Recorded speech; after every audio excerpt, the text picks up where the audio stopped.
ನೆಹೆಮೀಯ ಅಧ್ಯಾಯ 13. ಆ ಕಾಲದಲ್ಲಿ ಜನರ ಮುಂದೆ ಮೋಶೆಯ ಧರ್ಮಶಾಸ್ತ್ರ ಪಾರಾಯಣವು ನಡೆಯುತ್ತಿರಲಾಗಿ, ಅದರಲ್ಲಿ ಅಮ್ಮೋನಿಯರಾಗಲಿ ಮೋವಾಬ್ಯರಾಗಲಿ ದೇವರ ಸಭೆಯಲ್ಲಿ ಎಂದಿಗೂ ಸೇರಬಾರದು. ಯಾಕಂದರೆ ಅವರು ಇಸ್ರಾಯೇಲ್ಯರನ್ನು ಅನ್ನಪಾನಗಳೊಡನೆ ಎದುರುಗೊಳ್ಳಲಿಲ್ಲ. ಅವರನ್ನು ಶಪಿಸುವುದಕ್ಕಾಗಿ ಬೀಳಾಮನಿಗೆ ಹಣ ಕೊಟ್ಟು ಅವನನ್ನು ಕರೆಯಿಸಿದರು. ನಮ್ಮ ದೇವರಾದರೂ ಅವನಿಂದ ಶಾಪವನ್ನಲ್ಲ ಆಶೀರ್ವಾದವನ್ನೇ ಹೇಳಿಸಿದನು ಎಂಬ ಮಾತು ಬರೆದಿರುವುದಾಗಿ ಕಂಡುಬಂತು. ಇಸ್ರಾಯೇಲ್ಯರು ಈ ಧರ್ಮವಿಧಿಯನ್ನು ಕೇಳಿದೊಡನೆ ಎಲ್ಲ ಮಿಶ್ರ ಜಾತಿಯವರನ್ನು ತಮ್ಮ ಮಧ್ಯದಿಂದ ಬೇರ್ಪಡಿಸಿದರು. ಇದಕ್ಕಿಂತ ಮೊದಲು ಯಾಜಕನಾದ ಎಲ್ಯಾಷೀಬನು ನಮ್ಮ ದೇವಾಲಯದ ಕೊಠಡಿಗಳ ಮೇಲ್ವಿಚಾರಕನಾಗಿ ನೇಮಿಸಲ್ಪಟ್ಟಿದ್ದನು. ಇವನು ಟೋಬೀಯನ ಬೀಗನಾಗಿದ್ದರಿಂದ ನೈವೇದ್ಯ ದ್ರವ್ಯ, ಧೂಪಪಾತ್ರೆ ಇವುಗಳನ್ನು, ಧಾನ್ಯ, ದ್ರಾಕ್ಷಾರಸ, ಎಣ್ಣೆ ಇವುಗಳ ದಶಮಾಂಶವನ್ನು, ಲೇವಿಯ, ಗಾಯಕ, ದ್ವಾರಪಾಲಕ ಇವರಿಗೆ ಸಲ್ಲತಕ್ಕ ಪದಾರ್ಥಗಳನ್ನು, ಯಾಜಕರಿಗೋಸ್ಕರ ಪ್ರತ್ಯೇಕಿಸತಕ್ಕ ಪದಾರ್ಥಗಳನ್ನು ಇಡುವುದಕ್ಕಾಗಿ ಉಪಯೋಗವಾಗುತ್ತಿದ್ದ ಕೊಠಡಿಯನ್ನು ಅವನಿಗೋಸ್ಕರ ಸಿದ್ಧಮಾಡಿಸಿ ಕೊಟ್ಟಿದ್ದನು.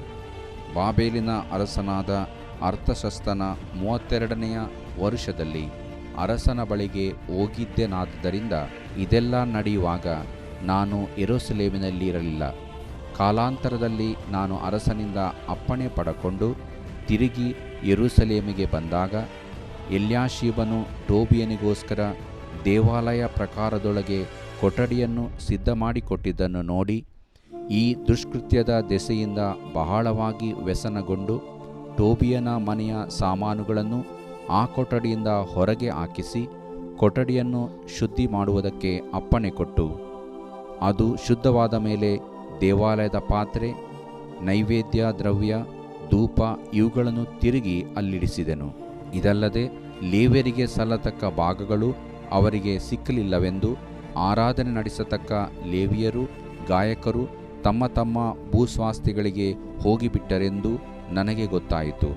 ಇದರ ದಿಸೆಯಿಂದ ನಾನು ಅಧಿಕಾರಿಗಳೊಡನೆ ದೇವಾಲಯವನ್ನು ಅಲಕ್ಷ್ಯ ಮಾಡಿದ್ದೇಕೆ ಎಂಬುದಾಗಿ ವಾದಿಸಿ ಬಿಟ್ಟು ಹೋದವರನ್ನು ತಿರುಗಿ ಕರೆಯಿಸಿ ಅವರನ್ನು ಅವರವರ ಉದ್ಯೋಗಗಳಲ್ಲಿರಿಸಿದೆನು.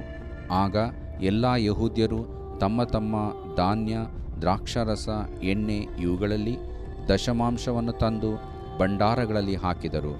ಆಮೇಲೆ ಉಗ್ರಾಣಗಳನ್ನು ನೋಡುವುದಕ್ಕೋಸ್ಕರ ಯಾಜಕನಾದ ಶೇಲೆಮ್ಯ, ಲೇಖಕನಾದ ಚಾದೋಕ್, ಲೇವಿ ಕುಲದವನಾದ ಪೇದಾಯ ಇವರನ್ನು, ಇವರ ಸಹಾಯಕ್ಕಾಗಿ ಜಕ್ಕೂರನ ಮಗನೂ ಮತನ್ಯನ ಮೊಮ್ಮಗನೂ ಆದ ಹಾನಾನನನ್ನು ನೇಮಿಸಿದೆನು. ಇವರೆಲ್ಲರೂ ನಂಬಿಗಸ್ತರೆಂದು ಹೆಸರುಗೊಂಡವರು. ತಮ್ಮ ಸಹೋದರರಿಗೆ ಸಿಕ್ಕತಕ್ಕದನ್ನು ಹಂಚಿಕೊಡುವುದು ಇವರ ಕರ್ತವ್ಯ. ನನ್ನ ದೇವರೇ, ಇದನ್ನು ನನ್ನ ಹಿತಕ್ಕಾಗಿ ನೆನಪು ಮಾಡಿಕೋ.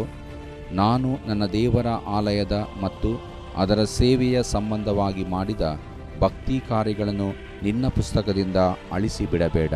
ಆ ಕಾಲದಲ್ಲಿ ಜನರು ಸಬ್ಬತ್ ದಿವಸ ಯೆಹೂದ ದೇಶದಲ್ಲಿ ತೊಟ್ಟಿಯೊಳಗೆ ದ್ರಾಕ್ಷೆ ತುಳಿಯುವುದನ್ನು, ಕಣದ ಕಾಳನ್ನು ಕೂಡಿಸಿ ಆ ಕಾಳು, ದ್ರಾಕ್ಷಾರಸ, ದ್ರಾಕ್ಷೆ, ಅಂಜೂರದ ಹಣ್ಣು ಈ ಮುಂತಾದವುಗಳನ್ನು ಕತ್ತೆಗಳ ಮೇಲೆ ಹೇರಿಕೊಂಡು ಆ ದಿನದಲ್ಲೇ ಯೆರೂಸಲೇಮಿಗೆ ತರುವುದನ್ನು ಕಂಡು, ಅವರು ಆ ಆಹಾರ ಪದಾರ್ಥಗಳನ್ನು ಮಾರುವುದಕ್ಕೆ ಬಂದಾಗ ಅವರನ್ನು ಗದರಿಸಿದೆನು. ಇದಲ್ಲದೆ ದೇಶದಲ್ಲಿ ವಾಸಿಸುತ್ತಿದ್ದ ತೂರ್ಯರು ಮೀನು ಮುಂತಾದ ಸರಕುಗಳನ್ನು ತಂದು ಯಹೂದ್ಯರಿಗೆ ಸಬ್ಬತ್ ದಿನದಲ್ಲಿ ಯೆರೂಸಲೇಮಿನಲ್ಲಿ ಮಾರುತ್ತಿದ್ದರು. ಆಗ ನಾನು ಯಹೂದ ಶ್ರೀಮಂತರಿಗೆ, ನೀವು ಮಾಡುವುದು ಎಂಥ ದುಷ್ಕೃತ್ಯ! ನೀವು ಸಬ್ಬತ್ ದಿನವನ್ನು ಅಶುದ್ಧ ಮಾಡುತ್ತೀರಿ. ನಿಮ್ಮ ಪೂರ್ವಿಕರು ಹೀಗೆ ಮಾಡಿದ್ದರಿಂದ ನಮ್ಮ ದೇವರು ಈ ಎಲ್ಲ ಕೇಡನ್ನು ನಮ್ಮ ಮೇಲೆಯೂ ನಮ್ಮ ಪಟ್ಟಣದ ಮೇಲೆಯೂ ಬರಮಾಡಿದನಲ್ಲವೇ? ಹೀಗಿರಲಾಗಿ ನೀವು ಸಬ್ಬತ್ ದಿನವನ್ನು ಅಶುದ್ಧ ಮಾಡಿ ಇಸ್ರಾಯೇಲ್ಯರ ಮೇಲಿದ್ದ ದೇವಕೋಪವನ್ನು ಹೆಚ್ಚಿಸುತ್ತೀರೇನೋ ಎಂದು ಹೇಳಿ ಅವರನ್ನು ಗದರಿಸಿದೆನು. ಇದಲ್ಲದೆ ಸಬ್ಬತ್ ದಿನ ಪ್ರಾರಂಭವಾಗುವುದಕ್ಕಿಂತ ಮೊದಲು ಯೆರೂಸಲೇಮಿನ ಬಾಗಿಲುಗಳಲ್ಲಿ ಕತ್ತಲಾಗಿರುವಾಗಲೇ ಕದಗಳನ್ನು ಮುಚ್ಚಿಸಿ, ಸಬ್ಬತ್ ದಿನವು ಗತಿಸುವುದಕ್ಕಿಂತ ಮುಂಚೆ ಅವುಗಳನ್ನು ತೆರೆಯಬಾರದೆಂದು ಆಜ್ಞಾಪಿಸಿ, ಯಾವ ಹೊರೆಯೂ ಒಳಗೆ ಬಾರದಂತೆ ನನ್ನ ಸೇವಕರಲ್ಲಿ ಕೆಲವರನ್ನು ಬಾಗಿಲುಗಳ ಬಳಿಯಲ್ಲಿ ಕಾವಲಿರಿಸಿದೆನು. ಆದುದರಿಂದ ವರ್ತಕರು, ಎಲ್ಲ ಥರದ ದಿನಸುಗಳನ್ನು ಮಾರುವುದಕ್ಕೆ ಬಂದವರು ಒಂದೆರಡು ಸಾರಿ ಯೆರೂಸಲೇಮಿನ ಹೊರಗೆ ಇಳುಕೊಂಡರು. ಕಡೆಯಲ್ಲಿ ನಾನು ಅವರನ್ನು, ನೀವು ಗೋಡೆಯ ಹೊರಗೇಕೆ ಇಳುಕೊಂಡಿದ್ದೀರಿ? ನೀವು ತಿರುಗಿ ಹೀಗೆ ಮಾಡಿದರೆ ನಿಮ್ಮನ್ನು ಹಿಡಿಸುವೆನು ಎಂದು ಗದರಿಸಲು, ಅವರು ಅಂದಿನಿಂದ ಸಬ್ಬತ್ ದಿನದಲ್ಲಿ ತಿರುಗಿ ಬರಲಿಲ್ಲ. ಆಮೇಲೆ ನಾನು ಲೇವಿಯರಿಗೆ, ಸಬ್ಬತ್ ದಿನವನ್ನು ಪರಿಶುದ್ಧ ದಿನವೆಂದು ಆಚರಿಸುವ ಹಾಗೆ ನೀವು ನಿಮ್ಮನ್ನು ಶುದ್ಧಿಪಡಿಸಿಕೊಂಡು ಬಂದು ಬಾಗಿಲುಗಳನ್ನು ಕಾಯಬೇಕು ಎಂದು ಆಜ್ಞಾಪಿಸಿದೆನು. ನನ್ನ ದೇವರೇ, ಇದನ್ನೂ ನನ್ನ ಹಿತಕ್ಕಾಗಿ ನೆನಪು ಮಾಡಿಕೊಂಡು ನಿನ್ನ ಮಹಾಕೃಪೆಗನುಸಾರವಾಗಿ ನನ್ನನ್ನು ಕನಿಕರಿಸು.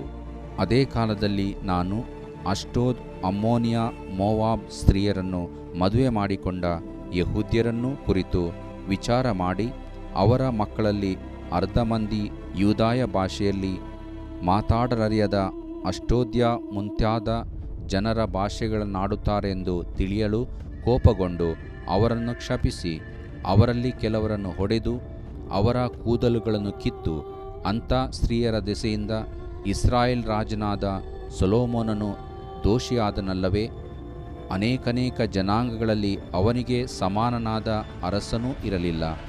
ಅವನು ತನ್ನ ದೇವರಿಗೆ ವಿಶೇಷ ಪ್ರಿಯನು. ಆದುದರಿಂದ ದೇವರು ಅವನನ್ನು ಎಲ್ಲ ಇಸ್ರಾಯೇಲ್ಯರ ಮೇಲೆ ಅರಸನನ್ನಾಗಿ ನೇಮಿಸಿದನು. ಆದರೂ ಅನ್ಯ ದೇಶ ಸ್ತ್ರೀಯರು ಅವನನ್ನು ಪಾಪದಲ್ಲಿ ಬೀಳಿಸಿದರು. ಹೀಗಿರಲಾಗಿ ನೀವು ಅನ್ಯ ಸ್ತ್ರೀಯರನ್ನು ಮದುವೆ ಮಾಡಿಕೊಂಡು ಅದೇ ಘೋರವಾದ ದುಷ್ಟತ್ವವನ್ನು ನಡೆಸಿ ದೇವರಿಗೆ ದ್ರೋಹಿಗಳಾಗುವುದನ್ನು ನಾವು ಒಪ್ಪಿಕೊಳ್ಳಬೇಕೋ ಎಂದು ಅವರನ್ನು ಗದರಿಸಿ, ಅವರಿಂದ ಅನ್ಯರ ಮಕ್ಕಳಿಗೆ ಹೆಣ್ಣು ಕೊಡಬಾರದು, ನಿಮಗಾಗಲಿ ನಿಮ್ಮ ಮಕ್ಕಳಿಗಾಗಲಿ ಅವರಿಂದ ತರಲೂಬಾರದು ಎಂಬ ಧರ್ಮವಿಧಿಯನ್ನು ಕೈಕೊಳ್ಳುವುದಾಗಿ ದೇವರ ಹೆಸರಿನಲ್ಲಿ ಪ್ರಮಾಣ ಮಾಡಿಸಿದೆನು. ಮಹಾಯಾಜಕ ಎಲ್ಯಾಷೀಬನ ಮಗನಾದ ಯೋಯಾದನ ಮಕ್ಕಳಲ್ಲೊಬ್ಬನು ಹೋರೋನ್ಯನಾದ ಸನ್ಬಲ್ಲಟನಿಗೆ ಅಳಿಯನಾದದ್ದರಿಂದ ಅವನನ್ನು ನನ್ನ ಸನ್ನಿಧಿಯಿಂದ ಓಡಿಸಿಬಿಟ್ಟೆನು. ನನ್ನ ದೇವರೇ, ಅವರು ಯಾಜಕತ್ವವನ್ನು, ಯಾಜಕರ ಮತ್ತು ಲೇವಿಯರ ಪ್ರತಿಜ್ಞೆಯನ್ನು ಹೊಲೆ ಮಾಡಿದರಲ್ಲ, ಇದನ್ನು ನೆನಪು ಮಾಡಿಕೊ. ನಾನು ಈ ಪ್ರಕಾರ ಅನ್ಯವಾದದ್ದನ್ನೆಲ್ಲ ತೆಗೆಸಿ ಅವರನ್ನು ಶುದ್ಧಪಡಿಸಿದನಲ್ಲದೆ, ಯಾಜಕರಲ್ಲಿಯೂ ಲೇವಿಯರಲ್ಲಿಯೂ ಪ್ರತಿಯೊಬ್ಬನಿಗಿರುವ ಕೆಲಸದ ವಿಷಯವಾಗಿಯೂ ನೇಮಿತ ಕಾಲಗಳಲ್ಲಿ ಸಲ್ಲತಕ್ಕ ಕಾಷ್ಠದಾನದ ಮತ್ತು ಪ್ರಥಮ ಫಲದ ವಿಷಯವಾಗಿಯೂ ಕ್ರಮಗಳನ್ನು ಏರ್ಪಡಿಸಿದೆನು. ನನ್ನ ದೇವರೇ, ನನ್ನ ಹಿತಕ್ಕಾಗಿ ಇದನ್ನು ನೆನಪು ಮಾಡಿಕೊ. ದೇವರು ಪ್ರೀತಿಸುವ ಪ್ರೀತಿಯ ಬಿಗ್ ಜೆ ಟಿ ವಿ ಪ್ರಿಯ ವೀಕ್ಷಕರಿಗೆ ನಮ್ಮ ಕರ್ತನಾದ ಯೇಸು ಕ್ರಿಸ್ತನ ಹೆಸರಿನಲ್ಲಿ ನಿಮ್ಮನ್ನು ವಂದಿಸಿ ಸ್ವಾಗತ ಬಯಸ್ತಿದ್ದೇವೆ. ಬನ್ನಿರಿ, ಇಂದು ದೇವರ ವಾಕ್ಯವನ್ನು ಅಧ್ಯಯನ ಮಾಡಿಕೊಳ್ಳೋಣ. ದೇವರ ವಾಕ್ಯವನ್ನು ಅಧ್ಯಯನ ಮಾಡಿಕೊಡೋದ್ರಿಂದ ಏನು ಪ್ರಯೋಜನ? ಒಂದು ವಾಕ್ಯ ನಾನು ಹೇಳಿಬಿಟ್ಟು ಅನಂತರ ನೆಹೆಮೀಯನ ಗ್ರಂಥ 13ನೇ ಅಧ್ಯಾಯಕ್ಕೆ ನಾವು ಅಧ್ಯಯನ ಮಾಡಿಕೊಳ್ಳಲಿಕ್ಕಿದ್ದೇವೆ. 2ನೇ ಥೆಸಲೋನಿಕದವರಿಗೆ ಬರೆದ ಪತ್ರಿಕೆಯಲ್ಲಿ ಒಂದು ವಾಕ್ಯ ಇದೆ. ನಾನು ನಿಮಗೋಸ್ಕರ ಅದನ್ನು ಓದಲಿಕ್ಕೆ ಇಷ್ಟಪಡ್ತೇನೆ. ಏನಿರ್ಬೋದು? ಅದು ಭಾಳ ಆಶ್ಚರ್ಯವಾದಂಥ ಒಂದು ವಾಕ್ಯ. ನನಗೆ ಹೋದ ವಾರನೇ ಈ ವಾಕ್ಯ ಸಿಕ್ತು. ಎಷ್ಟೋ ಸಾರಿ ನಾನು ಬೈಬಲ್ ಓದಿದ್ದೇನೆ, ಆದರೆ ಇಂಥ ಒಂದು ವಾಕ್ಯ ಇದೆ ಅಂತ ನನಗೆ ಗೊತ್ತಿರಲಿಲ್ಲ. ಯಾಕಂದರೆ ದೇವರ ವಾಕ್ಯ ಅಷ್ಟು ಆಳವಾದದ್ದು, ನಿಕ್ಷೇಪವಾದದ್ದು, ನಿಗೂಢವಾದದ್ದು ಎಂಬುದಾಗಿ ನಾವು ತಿಳ್ಕೊಳ್ಬೇಕು. ಥೆಸಲೋನಿಕದವರಿಗೆ ಬರೆದ 2ನೇ ಪತ್ರಿಕೆ 3ನೇ ಅಧ್ಯಾಯದ 1ನೇ ವಚನದಲ್ಲಿ, ಸಹೋದರರೇ, ಪೌಲನು ಬರಿತಾ ಇರುವಂಥದ್ದು ಥೆಸಲೋನಿಕದ ಸಭೆಗೆ, ಸಹೋದರರೇ ನಮಗೋಸ್ಕರ ಪ್ರಾರ್ಥನೆ ಮಾಡಿರಿ ಅಂತ ಹೇಳಿಬಿಟ್ಟು ಕರ್ತನ ವಾಕ್ಯವು ನಿಮ್ಮಲ್ಲಿ ಹಬ್ಬಿದ ಪ್ರಕಾರ ಎಲ್ಲೆಲ್ಲಿಯೂ ಬೇಗನೆ ಹಬ್ಬಿ ಪ್ರಖ್ಯಾತಿ ಹೊಂದುವ ಹಾಗೆ ದೇವರು ನಮ್ಮನ್ನು ಮೂರ್ಖರಾದ ದುಷ್ಟ ಜನರ ಕೈಯಿಂದ ತಪ್ಪಿಸುವ ಹಾಗೆಯೂ ಪ್ರಾರ್ಥಿಸಿರಿ ಎಂಬುದಾಗಿ ಹೇಳ್ತಾನೆ ರೀ. ಅಂದರೆ ದೇವರ ವಾಕ್ಯವು ಏನು ಮಾಡ್ತದೆ ಅಂತ ಹೇಳಿದರೆ, ಅದು ಹಬ್ಬುವಂಥದ್ದಾಗಿದೆ. ದೇವರ ವಾಕ್ಯ ಹಬ್ಬಿ ಹರಡುವಂಥದ್ದಾಗಿದೆ. ದೇವರ ವಾಕ್ಯ ಅದು ಬೀಜ ನಿಮ್ಮಲ್ಲಿ, ದೇವರ ವಾಕ್ಯ ನಮ್ಮಲ್ಲಿ ಅದು ಇಂದು ಬಿತ್ತಲ್ಪಡುವಾಗ ಅದು ಬೆಳೆದು ಹರಡಿ ದೇವರಿಗೆ ಮಹಿಮೆಯನ್ನು ತರ್ತದೆ. ಆಂಗ್ಲ ಭಾಷಾಂತರದಲ್ಲಿ ಅಥವಾ ಮೂಲ ಭಾಷೆಯಲ್ಲಿ ದೇವರ ವಾಕ್ಯ ಸಾರೋಣವಾಗುವಾಗ ದೇವರಿಗೆ ಮಹಿಮೆ ಆಗ್ತದೆ ಎಂಬುದಾಗಿ ಹೇಳಲಾಗಿದೆ. ಪ್ರಖ್ಯಾತಿ ಅಂತಿದೆ, ದೇವರಿಗೆ ಮಹಿಮೆ. ಸರಿ, ನೆಹೆಮ್ಯ 13ನೇ ಅಧ್ಯಾಯವನ್ನು ನಾವು ಅಧ್ಯಯನ ಮಾಡಿಕೊಳ್ಳೋದಕ್ಕೆ ಮುಂಚಿತವಾಗಿ 12ನೇ ಅಧ್ಯಾಯದಲ್ಲಿ ಏನಿತ್ತು ಎಂಬುದಾಗಿ ನೋಡುವಾಗ ಅಲ್ಲಿ ದೇವ ಜನರ ಒಂದು ಪಟ್ಟಿ, ಯಾಜಕರು, ಲೇವಿಯರು ಇವರ ಪಟ್ಟಿ ನೆಹೆಮ್ಯನು ತರುವಂಥದ್ದನ್ನು ನೋಡ್ತೇವೆ. ಯಾಕೆ ನೆಹೆಮ್ಯನು ಈ ಹೆಸರುಗಳನ್ನು, ಎಷ್ಟೊಂದು ಹೆಸರುಗಳು, ಇಬ್ಬರು ಎಜ್ರ, ನೆಹೆಮ್ಯ ಇಬ್ಬರು ಕೂಡ ಸಾಕಷ್ಟು ಹೆಸರುಗಳನ್ನು ಮತ್ತೆ ಮತ್ತೆ ತರ್ತಾರೆ. ಅದರಲ್ಲಿ ಮುಖ್ಯವಾಗಿ ಇದನ್ನು ನಾವು ನೆನಪಿಟ್ಕೊಳ್ಬೇಕು. ಏನಂದರೆ, ಒಂದು ದೇಶ ಯಾವ ರೀತಿಯಾಗಿ ಸ್ಥಾಪಿತವಾಗ್ತದೆ, ಒಂದು ದೇಶದ ಆತ್ಮಿಕ ಫೌಂಡೇಶನ್, ಅಸ್ಥಿವಾರ ಏನೆಂಬುದಾಗಿ ನೋಡುವಾಗ ಮೊಟ್ಟ ಮೊದಲನೇದಾಗಿ ಅಲ್ಲಿ ದೇವರು ಯಾರನ್ನು ತಂದ್ರಂದರೆ ಯಾಜಕರು, ಲೇವಿಯರು, ಪ್ರಧಾನರು, ಅನಂತರ ಯೆಹೂದ ಗೋತ್ರದವರು, ಅನಂತರ ಬೆನ್ಯಾಮೀನ್ ಗೋತ್ರದವರು. ಎಷ್ಟೊಂದು ಗೋತ್ರದವರು ಇಸ್ರಾಯೇಲರಲ್ಲಿದ್ದರು. ಯಾಕೆ ಇವರಷ್ಟೇ ಯಾಕಂತ ಹೇಳಿದರೆ, ಮೊದಲು ದೇವರು ತನ್ನ ಸೇವೆಯನ್ನು ಮಾಡುವಂಥವರಿಗೆ, ಅಂದರೆ ಚಿಕ್ಕ ರೀತಿಯಲ್ಲಿ ದೊಡ್ಡ ರೀತಿಯಲ್ಲಿ ದೇವ್ರ ಸೇವೆಯನ್ನು ಮಾಡಬಹುದು. ಒಟ್ಟು ದೇವ್ರ ಸೇವೆಯೇ, ಚಿಕ್ಕದಾಗಿ ಮಾಡಿದರೂ ದೇವ್ರ ಸೇವೆಯೇ, ದೊಡ್ಡದಾಗಿ ಮಾಡಿದರೆ ದೇವ್ರ ಸೇವೆಯೇ. ದೇವರು ಇದರಲ್ಲಿ ಪ್ರಾಮುಖ್ಯ, ಸೇವಕನಲ್ಲ. ಸೇವಕನ ಯೇಸು ಸ್ವಾಮಿಯ ಮಾತಿನಲ್ಲಿ ಹೇಳಬೇಕಾದರೆ, ಯಜಮಾನನಿಗಿಂತಲೂ ಸೇವಕನು ದೊಡ್ಡವನಲ್ಲ, ಗುರುವಿಗಿಂತಲೂ ಶಿಷ್ಯನು ದೊಡ್ಡವನಲ್ಲ ಎಂಬುದಾಗಿ. ಸರಿ, ಯಾಕೆ ಇವರ ಹೆಸರುಗಳು ಇಲ್ಲಿ ಬರೆದಿದೆ?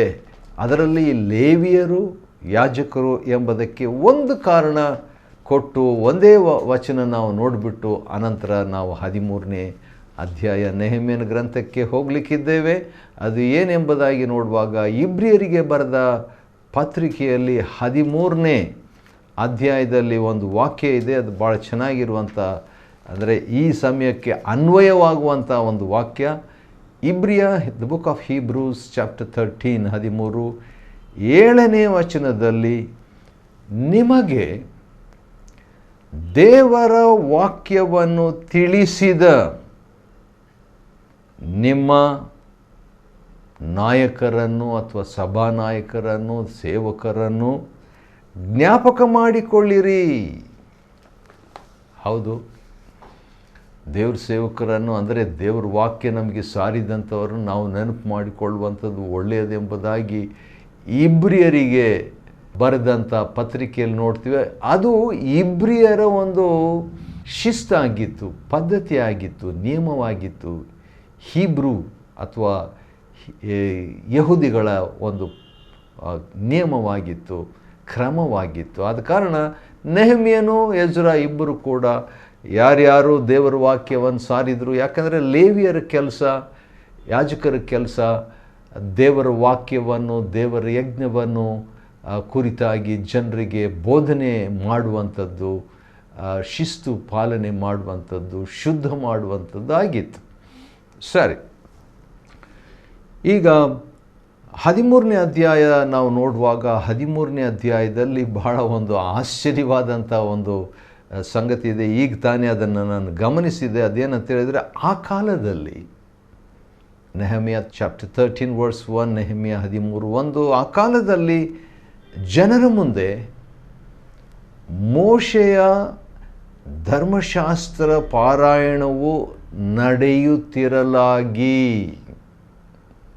ಇನ್ನು ಮುಗ್ದಿಲ್ಲ, ಬೈಬಲ್ ಓದ್ತಾ ಇದ್ದಾಗ ಏನಾಯಿತು? ಭಾಳ ಆಶ್ಚರ್ಯ, ಭಾಳ ಎಕ್ಸೈಟಿಂಗ್.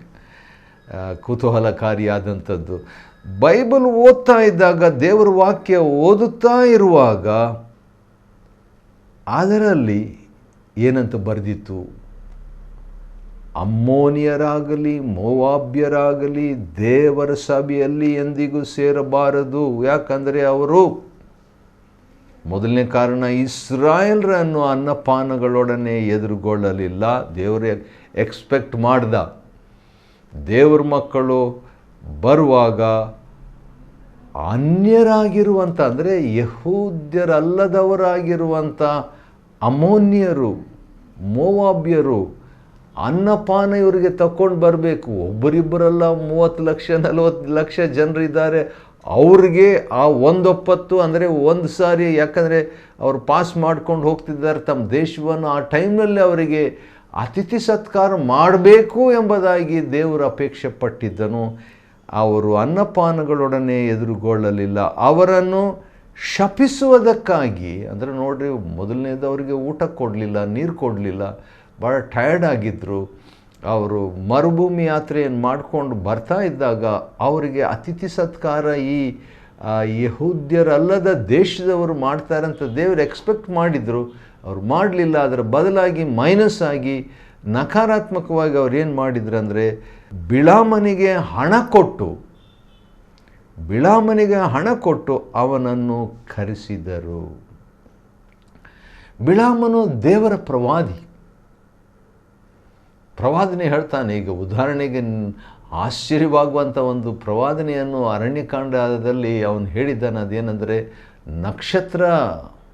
ನಕ್ಷತ್ರ ಕೆಲವು ಸಾರಿ ಕ್ರಿಸ್ತ ಜಯಂತಿಯ ಕಾಲದಲ್ಲಿ ಅಥವಾ ಕ್ರಿಸ್ಮಸ್ ಟೈಮ್ನಲ್ಲಿ ನಕ್ಷತ್ರ ಇಡ್ತೀವಲ್ಲ, ಆ ರೀತಿಯಾದಂಥ ಒಂದು ಪ್ರವಾದನೆಯನ್ನು, ನಕ್ಷತ್ರವಾಗಿರುವ ಆತನು ಬರುವನು ಯಾಕೋಬನಿಂದ ಅಂತ ಹೇಳಿಬಿಟ್ಟು ಒಂದು ಪ್ರವಾದನೆ ಹೇಳಿದ್ದಾನೆ. ಅದಕ್ಕೆ ನಕ್ಷತ್ರ ಇಡ್ತಾರೆ. ಅಂದರೆ ಆ ಒಂದು ಪ್ರಾಕ್ಟೀಸ್ ಬಂತೇನೋ ಗೊತ್ತಿಲ್ಲ. ಆದರೆ ಅಂಥ ಒಂದು ಪ್ರವಾದನೆ ಹೇಳಿದಂಥ ಒಬ್ಬ ವ್ಯಕ್ತಿ. ಆದರೆ ಇಸ್ರಾಯೇಲ್ರ ವಿರುದ್ಧವಾಗಿ ಪ್ರವಾದನೆ ಹೇಳು ಅಂತ ಹೇಳ್ಬಿಟ್ಟು ಈ ಯಹೂದ್ಯರಲ್ಲದಂಥವ್ರು ಅವನಿಗೆ ಹಣ ಕೊಟ್ಟದ್ದರಿಂದ ಒಬ್ಬ ಪ್ರವಾದಿ, ದೇವರ ಪ್ರವಾದಿ, ಸುಳ್ಳು ಪ್ರವಾದಿಯಾಗಿ ಬದಲಾಗ್ಬಿಡ್ತಾನೆ ರೀ. ಯಾವುದರಿಂದ? ಹಣದ ಮುಖಾಂತರ. ನೋಡ್ರಿ, ಹಣ ಯಾವ ರೀತಿಯಾಗಿ ಒಬ್ಬ ಒಳ್ಳೆ ಪ್ರವಾದಿನನ್ನು ಸುಳ್ಳು ಪ್ರವಾದಿಯಾಗಿ ಮಾಡಿಬಿಡ್ತು. ಸರಿ, ಅದರಿಂದ ನಾವುಗಳು ಪಾಠ ಕಲ್ತ್ಕೊಳ್ಬೇಕು. ಬಿಳಾಮನಿಗೆ ಹಣ ಕೊಟ್ಟು ಅವನನ್ನು ಕರೆಸಿದರು. ನಮ್ಮ ದೇವರಾದರೂ ಅವನಿಂದ ಶಾಪವನ್ನಲ್ಲ ಆಶೀರ್ವಾದವನ್ನೇ ಹೇಳಿಸಿದನು. ಅದು ಇನ್ನೊಂದು ಆಶ್ಚರ್ಯ. ಅದು ನಮ್ಮ ದೇವರು ಭಾಳ ದೊಡ್ಡವನು. ತನ್ನ ಜನರು ತಪ್ಪು ಮಾಡ್ತಾಯಿದ್ರು, ಗುಣಗುಡ್ತಾಯಿದ್ರು, ತಪ್ಪು ದೋಷಗಳು ಅವರಲ್ಲಿದ್ದವು. ಅವರೆಲ್ಲರೂ ಕೂಡ 100% ಪರಿಪೂರ್ಣರಲ್ಲ, ಶುದ್ಧರಲ್ಲ. ಆದರೂ ಕೂಡ ದೇವರು ಅವರನ್ನು ಕರುಣಿಸಿ ಅಬ್ರಹಾಮನಿಗೆ ಕೊಟ್ಟಂಥ ವಾಗ್ದಾನದ ನೆನಪು ಮಾಡಿಕೊಂಡು ಅವರನ್ನು ಮೋಶೆ ಎಂಬಂಥ ಮಹಾಭಕ್ತನನ್ನು ನಾಯಕನಾಗಿಟ್ಟು, ಆ ಮೋಶೆಗೆ ಇನ್ನೊಂದು ಮಹಾಭಕ್ತನಾದಂಥ ಯೆಹೋಶುವನನ್ನು ಕೊಟ್ಟು, ರಾತ್ರಿಯಲ್ಲಿ ಅಗ್ನಿಸ್ತಂಭ, ಹಗಲೊತ್ತಿನಲ್ಲಿ ಮೇಘಸ್ತಂಭ, 40 ವರ್ಷಗಳು ಮನ್ನಾ, ಅವರ ವಸ್ತ್ರಗಳು ಅದು ಹರಿದು ಹೋಗಲಿಲ್ಲ, ಹಳೆದಾಗಲಿಲ್ಲ, ಮತ್ತು ಕಾಲಿಗೆ ಬೇಕಾದಂಥ ಚಪ್ಪಲಿಗಳನ್ನು ಕೂಡ ಕೊಟ್ಟು, ಸ್ಯಾಂಡಲ್ ಒಂದು ವೇಳೆ 1 ವರ್ಷ ಬರ್ತದೆ ನಮಗೆ ಏನಾದರೂ ಶೂ ತಗೊಂಡ್ರೆ, ಆದರೆ ಇವರಿಗೆ 40 ವರ್ಷಗಳು ಕಾಲು ಬಾತ್ ಹೋಗಲಿಲ್ಲ. ಅಂಥ ರೀತಿಯಲ್ಲಿ ದೇವ್ರ ಸನ್ನಿಧಾನದಿಂದ ಅವರು ನಡೆಸ್ಕೊಂಡು ಬರ್ತಾ ಇದ್ದಂಥ ವೇಳೆಯಲ್ಲಿ ಯಾವ ವ್ಯಕ್ತಿ ಶಾಪ ಕೊಟ್ಟನೋ ಆ ಶಾಪವನ್ನು ಆಶೀರ್ವಾದವನ್ನಾಗಿ ದೇವರು ಮಾಡಿದನು. ಬೈಬಲ್ ಓದ್ತಾ ಇದ್ದಾಗ ಅಂದು ನಡೆದಂಥ ಘಟನೆ. ಇದನ್ನು ಕೇಳಿದೊಡನೆ ವಾಕ್ಯ ಓದೋದು ಕೇಳಿದೊಡನೆ ಅವರೇನು ಮಾಡಿಬಿಟ್ರು? 3ನೇ ವಚನ, ನೆಹೆಮ್ಯನ ಕಾಲದಲ್ಲಿ ಎಲ್ಲ ಮಿಶ್ರ ಜಾತಿಯವರನ್ನು ತಮ್ಮ ಮಧ್ಯದಿಂದ ಬೇರ್ಪಡಿಸಿದರು. ಅಷ್ಟರೊಳಗೆ ಏನಾಗ್ಬಿಡ್ತು, ಮಹಾಯಾಜಕನಾಗಿದ್ದಂಥ ಒಬ್ಬ ವ್ಯಕ್ತಿ, ಅವನ ಹೆಸರು ಎಲಿಯಾಷೀಬನು, ಅಂದರೆ ಯೆಹೋವನು ಸ್ಥಾಪಿಸುವನು ಅಂತ ಒಳ್ಳೆಯ ಹೆಸರಿರುವಂಥವನು. ಅವನೇನು ಮಾಡ್ತಾನೆ, ಇವನು ಟೋಬಿಯನ ಬೀಗನಾಗಿದ್ದರಿಂದ ಇವನು ರಿಲೇಟಿವ್ ಆಗಿರ್ತಾನೆ. ಈಗ ನೋಡ್ರಿ, ಇಬ್ಬರು ವ್ಯಕ್ತಿಗಳು ವಿರೋಧಿಸಿದ್ರಲ್ಲ ನೆಹಮ್ಯನನ್ನು, ಸನ್ಬಲ್ಲಾಟನು ಟೋಬಿಯನು, ಇವರಿಬ್ಬರು ಕೂಡ ನೆಹಮ್ಯನನ್ನು ವಿರೋಧಿಸಿದರು. ಇವರಿಬ್ಬರ ಜೊತೆಯಲ್ಲಿನೂ ಇವನು ಒಂದು ಸಂಬಂಧವನ್ನು ಇಟ್ಕೊಂಡಿರ್ತಾನೆ. ಯಾಕಂದರೆ ಟೋಬಿಯನ್ ಜೊತೆಗೆ ಬೀಗತನ ಮಾಡಿಕೊಂಡಿರ್ತಾನೆ 5ನೇ ವಚನ.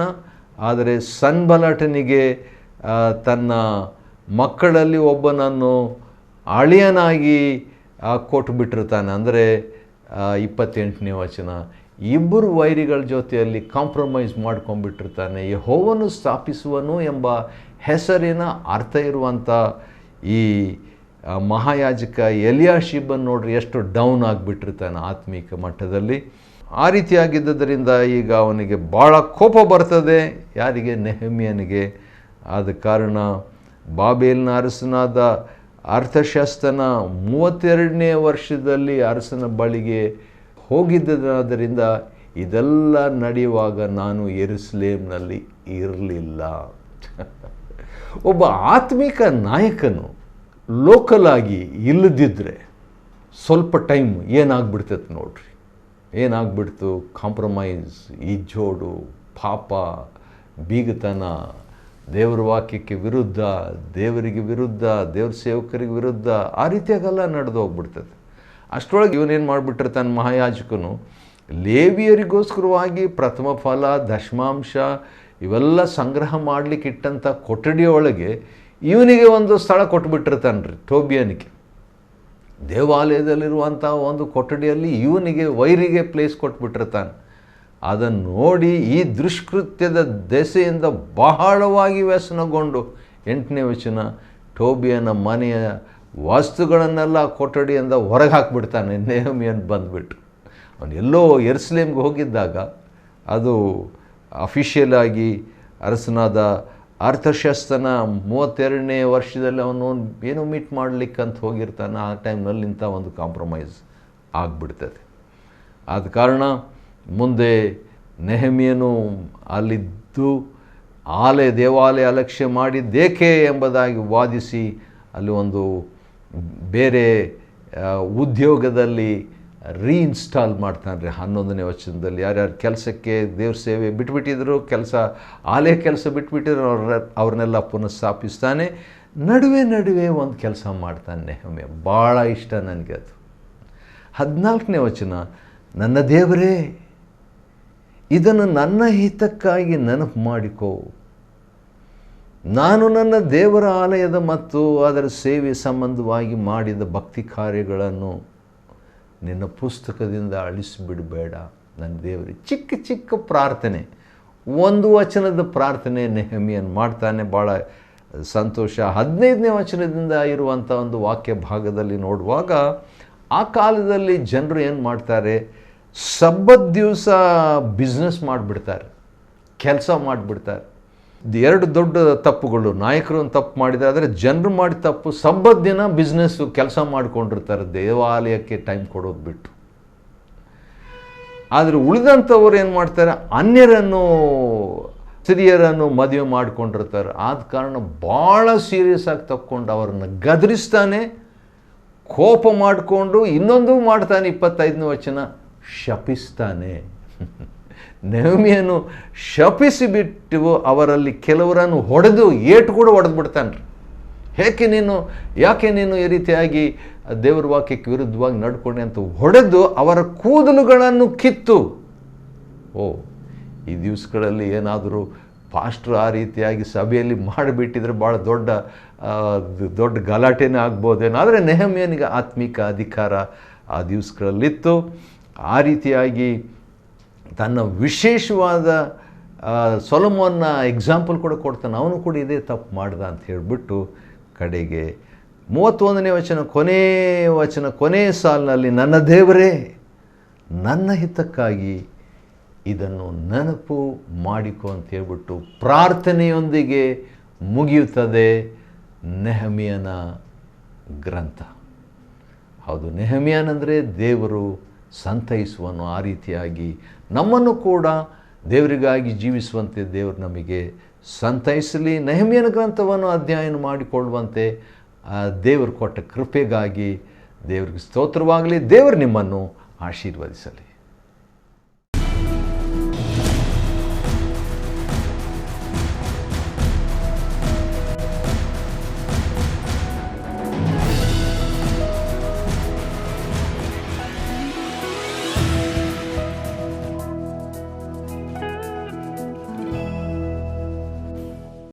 Chapter 13. On that day they read in the book of Moses in the audience of the people, and therein was found written that the Ammonite and the Moabite should not come into the congregation of God forever, because they met not the children of Israel with bread and with water, but hired Balaam against them, that he should curse them. Howbeit our God turned the curse into a blessing. Now it came to pass, when they had heard the law, that they separated from Israel all the mixed multitude. And before this Eliashib the priest, having the oversight of the chamber of the house of our God, was allied unto Tobiah. And he had prepared for him a great chamber, where aforetime they laid the meat offerings, the frankincense, and the vessels, and the tithes of the corn, the new wine, and the oil, which was commanded to be given to the Levites, and the singers, and the porters, and the offerings of the priests. But in all this time was not I at Jerusalem, for in the 32nd year of Artaxerxes king of Babylon came I unto the king, and after certain days obtained I leave of the king. And I came to Jerusalem, and understood of the evil that Eliashib did for Tobiah, in preparing him a chamber in the courts of the house of God. And it grieved me sore. Therefore I cast forth all the household stuff of Tobiah out of the chamber. Then I commanded, and they cleansed the chambers, and thither brought I again the vessels of the house of God, with the meat offering and the frankincense. And I perceived that the portions of the Levites had not been given them, for the Levites and the singers that did the work were fled every one to his field. Then contended I with the rulers, and said, Why is the house of God forsaken? And I gathered them together, and set them in their place. Then brought all Judah the tithe of the corn, and the new wine, and the oil unto the treasuries. And I made treasurers over the treasuries, Shelemiah the priest, and Zadok the scribe, and of the Levites Pedaiah, and next to them was Hanan the son of Zakkur, the son of Mattaniah, for they were counted faithful, and their office was to distribute unto their brethren. Remember me, O my God, concerning this, and wipe not out my good deeds that I have done for the house of my God, and for the offices thereof. In those days saw I in Judah some treading winepresses on the Sabbath, and bringing in sheaves, and lading asses, as also wine grapes and figs, and all manner of burdens which they brought into Jerusalem on the Sabbath day. And I testified against them in the day wherein they sold victuals. There dwelt men of Tyre also therein, which brought fish, and all manner of ware, and sold on the Sabbath unto the children of Judah, and in Jerusalem. Then I contended with the nobles of Judah, and said unto them, What evil thing is this that ye do, and profane the Sabbath day? Did not your fathers thus, and did not our God bring all this evil upon us, and upon this city? Yet ye bring more wrath upon Israel by profaning the Sabbath. And it came to pass that when the gates of Jerusalem began to be dark before the Sabbath, I commanded that the gates should be shut, and charged that they should not be opened till after the Sabbath. And some of my servants set I at the gates, that there should no burden be brought in on the Sabbath day. So the merchants and sellers of all kind of ware lodged without Jerusalem once or twice. Then I testified against them, and said unto them, Why lodge ye about the wall? If ye do so again, I will lay hands on you. From that time forth came they no more on the Sabbath. And I commanded the Levites that they should cleanse themselves, and that they should come and keep the gates, to sanctify the Sabbath day. Remember me, O my God, concerning this also, and spare me according to the greatness of thy mercy. In those days also saw I Jews that had married wives of Ashdod, of Ammon, and of Moab, and their children spake half in the speech of Ashdod, and could not speak in the Jews' language, but according to the language of each people. And I contended with them, and cursed them, and smote certain of them, and plucked off their hair, and made them swear by God, saying, Ye shall not give your daughters unto their sons, nor take their daughters unto your sons, or for yourselves. Did not Solomon king of Israel sin by these things? Yet among many nations were there no king like him, who was beloved of his God, and God made him king over all Israel. Nevertheless, even him did outlandish women cause to sin. Shall we then hearken unto you to do all this great evil, to transgress against our God in marrying strange wives? One of the sons of Joiada, the son of Elishaib, the high priest, was son-in-law to Sanballat the Horonite, Therefore I chased him from me. Remember them, O my God, because they have defiled the priesthood, and the covenant of the priesthood, and of the Levites. Thus cleansed I them from all strangers, and appointed the wards of the priests and the Levites, every one in his business, and for the wood offering at times appointed, and for the first fruits. Remember me, O my God, for good.